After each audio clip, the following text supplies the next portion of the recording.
Right guys, so in this video, I'm going to go through a PDF that I created. I'm going to make this available for you guys after the video. Again, if you enjoy this, give this video a like. This is very similar to how I do my mentorships or how I built my course. And let's get straight into it. So firstly, I want to talk about what is a rate of liquidity, but also give you some examples because I think a lot of people confuse a rate of liquidity with a continuation of the market. And we're going to talk about how to not get tricked by a continuation, or you might think it's a rate, but really price continues.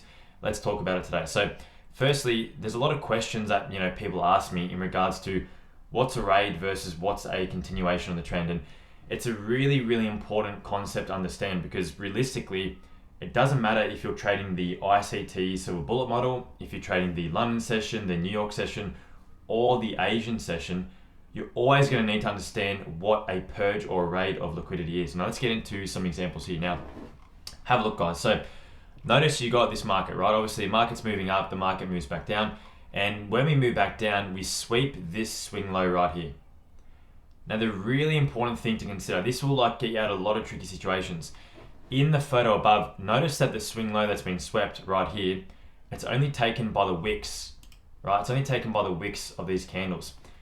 This for us is a really, really key price signature because if, for example, price is moving like this and then we displace lower and we broke below this candle swing low and we started displacing down here, would I class that as a rate of liquidity? No, I would class that as a potential continuation. The best raids or purges or sweeps of liquidity are done exactly like this, where you've got a wick, right? Have a look, you've got a wick of a candle that sweeps that low. That's really, really important to keep in mind. So this will get you out of a lot of tricky situations, but let's look at some more examples and let's build on this. So the whole point of this video is to start with the real basic concepts and then apply other concepts, for example, like low resistance liquidity and optimal trade entry, to then get you a picture of how you can build, the highest probability trades, no matter what session, no matter what session you're trading. So again, in the photo above, you can see that the swing low that has been swept, it's only taken by the wicks. And the one question that you should ask yourself, that I ask myself every single day when a swing low or swing high is swept, I ask myself this: did price trade through or did price reject after sweeping the liquidity? Simplify. So did price trade through or did price reject after sweeping liquidity? Really, really important. Ask yourself it, right? Did price reject or did price trade through? We reject it, right? Keep that in mind. Now, notice what happens here, right? We create this sweep of sell side liquidity and notice this big down close candle.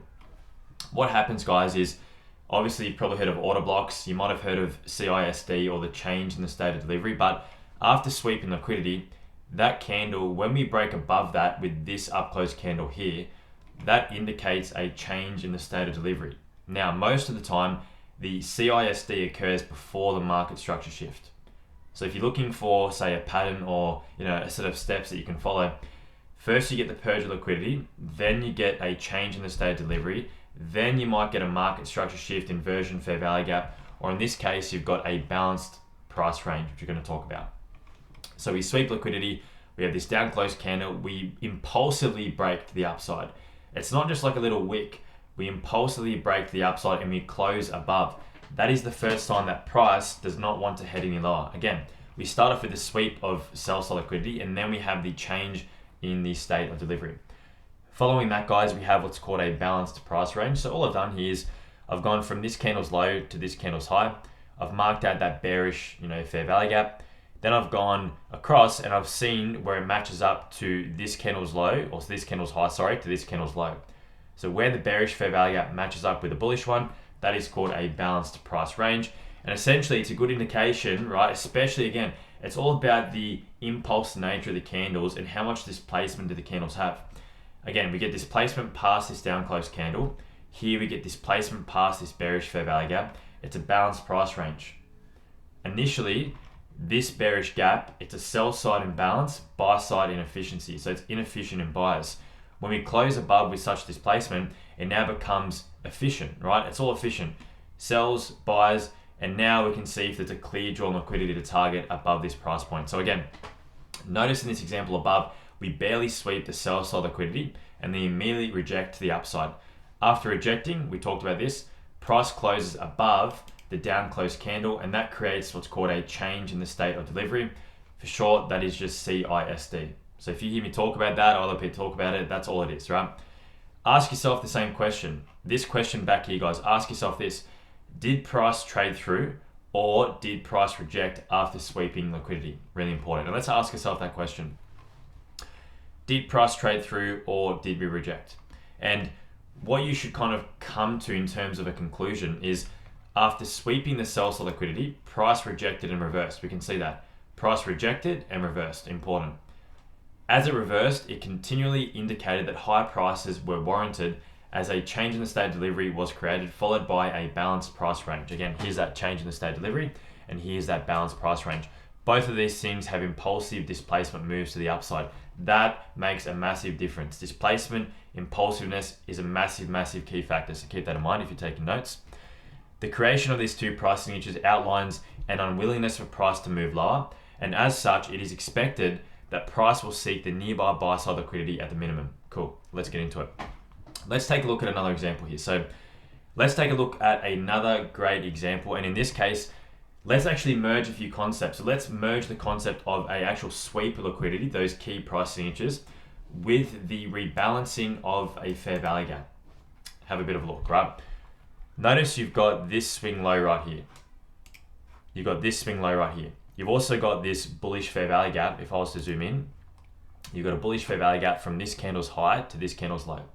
This swing low rests within that bullish fair value gap. Now what happens again? This swing low is swept and we rebalance that fair value gap. The question for you again, ask yourself that same question. Did we reject or did we trade through? We rejected. Now again, it's really important here to notice how, again, price only sweeps the sell side with the wicks. That's important. If you only sweep liquidity with wicks and then you show a rejection of price, that is a good indication that price might want to reverse in the opposite direction. You just got to make sure that you have a clear drawn liquidity on the other side. So to prevent getting, faked out of the market or a fake market structure shift, just make sure you got a clear drawn liquidity and make sure it happens during a key time frame. For example, silver bullet. Again, we sweep the sell side with the wicks. As it sweeps this sell side liquidity, you notice that we also rebalance that fair value gap. It's really important to note that again, guys, going back to the basic, ICT concepts, the market only moves for two things, right? Number one, it moves to swing highs and swing lows, which hold liquidity or stop losses. And number two, it moves to fill imbalances in the form of fair value gaps. So if you apply this basic concept to what we're learning here, the market's moved now to do both of those things, which is really good. So a target of liquidity that rests within an imbalance is a good target, but a point where price might reverse, this is also a great example when we've swept liquidity and we've filled an imbalance. Keep that in mind. Cool. Another key point to mention is that price fails to displace. We know that. Instead, it accumulated and halts. Again, we can see that price moves down here. We don't displace lower. We reject, we accumulate, and we push back up. And we'll talk about the smaller time frames in just a second. So we compare all these ideologies with a smaller time frame, the 30-second, to get an even more refined picture of what the market might want to do. This, for example, all these photos here, these are based on the 1 minute time frame. Again, this is just illustrating the concepts on that small time frame, because for me personally, or for you personally, you might execute on the 1 minute. Sometimes I'll look at the smaller time frames just to see what price action is doing. So let me show you now these smaller time frames here. So we'll take a look at the 30-second time frame and have a look, right? There's the sweep of liquidity. We try once, we try twice, we try for the third time, and we reject each time. We sweep liquidity again right here, and then we form a failure swing low, which is also indicating that price might want to move higher. Now, when we sweep that liquidity, we accumulate, and then look what happens here. We expand with this massive green candle, right? This green candle here, we expand up. That also creates this balanced price range. These two down close candles, right? A change in the state of delivery when we break across that opening price. And what else do we have? We have a market structure shift, and we have an inversion fair value gap created. So what's really important here is to keep in mind this, guys. Price fails to displace lower, a balanced price range is created, and there's a market structure shift, and there's an inversion fair value gap. So it's our job, right? Or it's my job when I'm trading, your job when you're trading, to identify these key price signatures. That's what it's about. These key price signatures that indicate a reversal after a sweep of liquidity. If we don't have signs that we're moving higher, then there's no trade to take. That's really important. If there's no BPR, if there's no market structure shift, if there's no inversion fair value gap, there's no trade to take, right? So the safest trade here is after we've inversed that fair value gap. Could you take a trade, right, when we trade back down into this BPR? Of course, but if you want a really, really safe trade, again, you wait for those multiple PD rays to be created, or if you're in a trade, you can then trail your stop loss once these PD rays are getting created as you're watching the trade play out. So really important to keep in mind, that's our job. And if those price signatures exist, we can then anticipate that, price might want to retrace or reverse.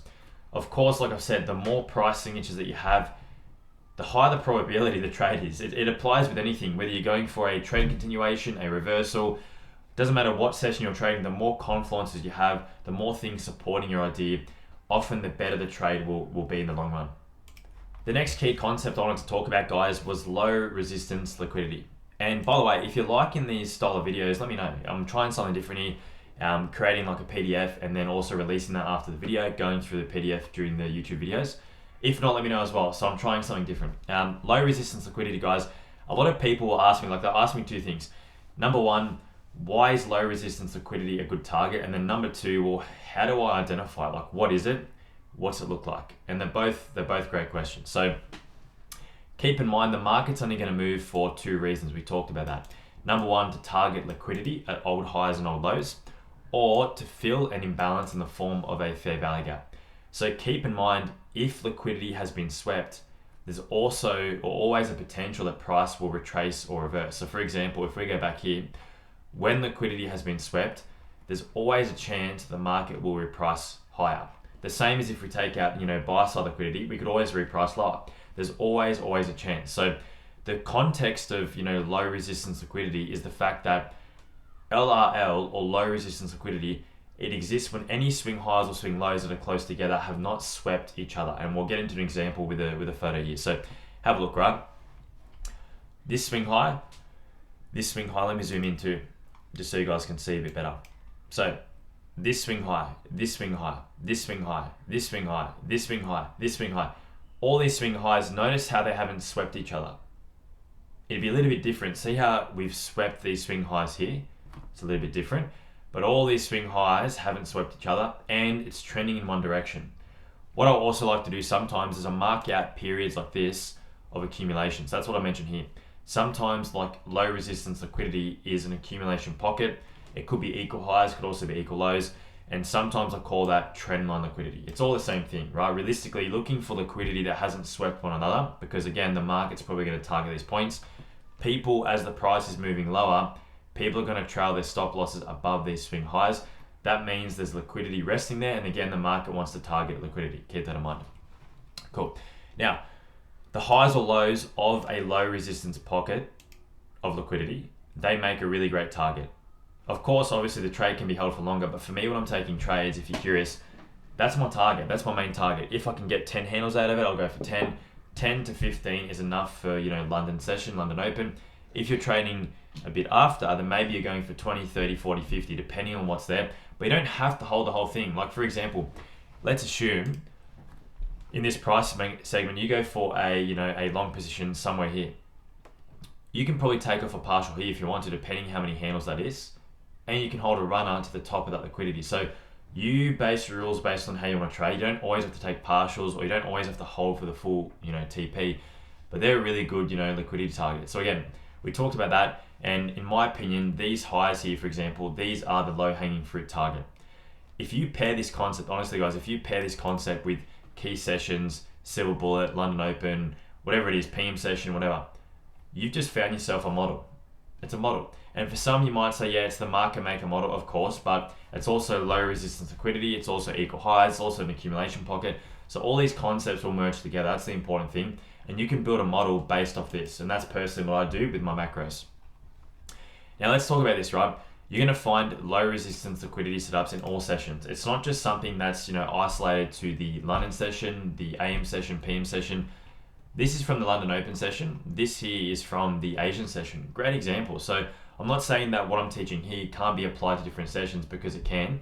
And have a look, right? We have an accumulation pocket, equal highs, low resistance liquidity at the top here.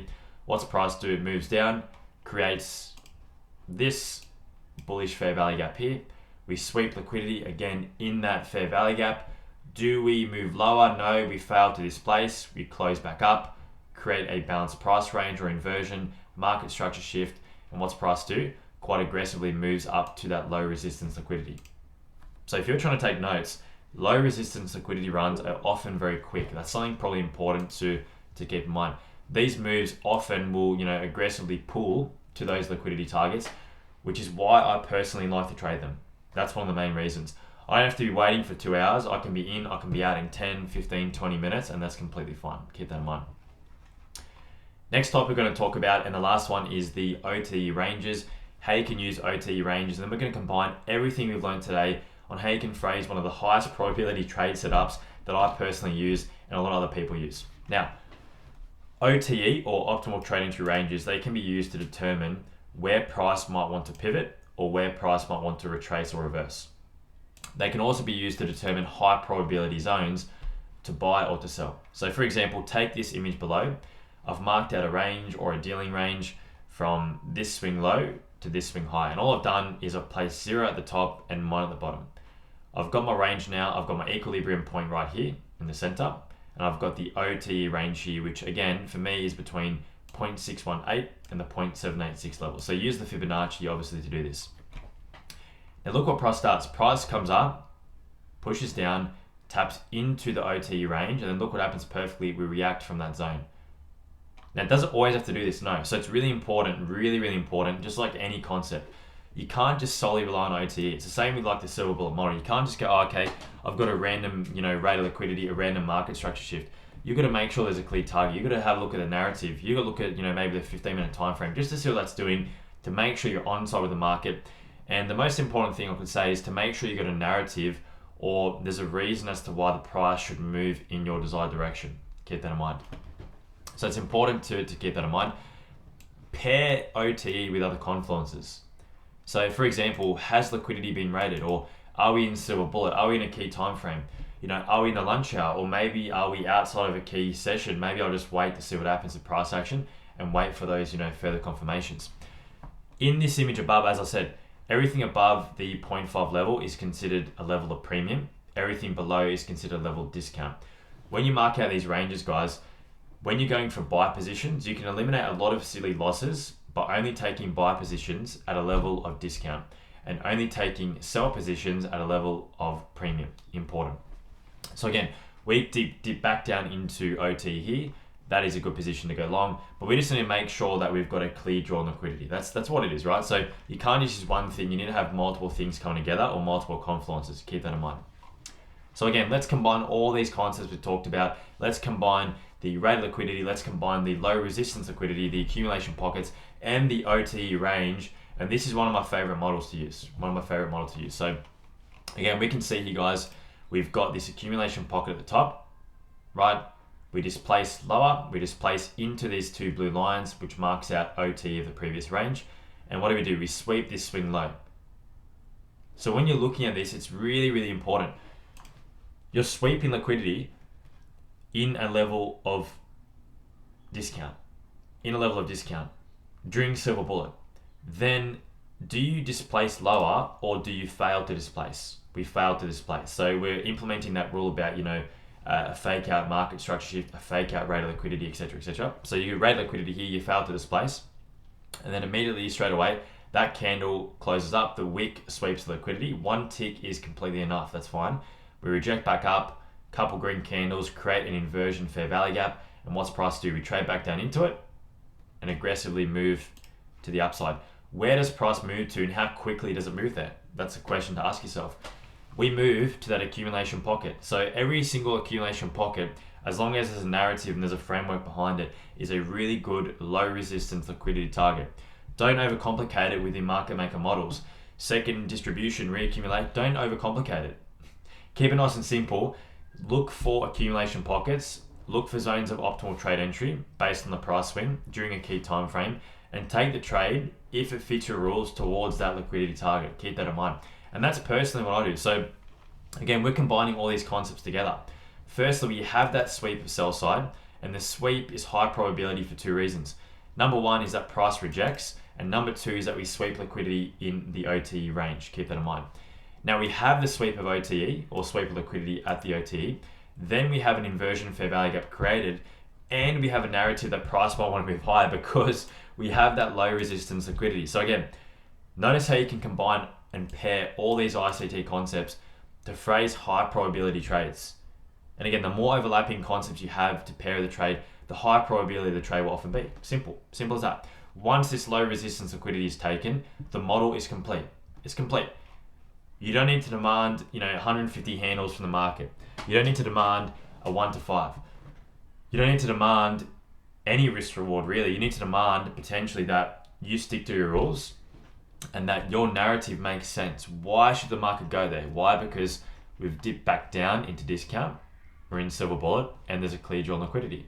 Then we just wait for the PD rate to form and then we execute off that PD rate, which could be an inversion, a BPR, fair value gap, an order block, a change in state delivery, a volume imbalance, any PD rate. So the PD rate honestly does not matter. The more PD rates you have supporting price, the better. But the more confluences that are matched together, that can compensate for some things. So here, we've only got one PD rate. We don't even have a market structure shift technically. But we have the fact that we're in silver bullet and we've returned to OT and we've swept liquidity and rejected quite nicely. And we've got a clear drawn liquidity. So you just, in your head, you picture what's A plus, B plus, C plus, and you come up with a narrative of why the market will want to do what it wants to do. And again, this is one of the best or highest probability trades. Doesn't matter what session you're trading, right? It could be Asian, London, New York, doesn't really matter. And again, the key, this is the last thing, the key to avoiding a fake market structure shift, guys, is honestly to make sure you got a narrative, make sure there's multiple confluences, make sure that you actually have a clear target. If there's no clear target, what can happen with price action is we could, for example, come up here, create an inversion, and then just trade back lower. There's no clear target, or we're not in silver bullet. If we go to these other examples here, for example, let's go back up. If there's no clear target, there's every chance that when we go back into this imbalance right here, we might sweep liquidity and then reverse. But because there's a clear target, the market's going to move there because the market, again, only moves for two things. Liquidity at the form of old swing highs and old swing lows and imbalances. So if you guys enjoy this video, give this video a like. I'm trying something a little bit different and I'm going to post the PDF in the link or the description on this video. So again, let me know your thoughts. If you like it, let me know. And until next time, guys, I'll talk to you then. Peace.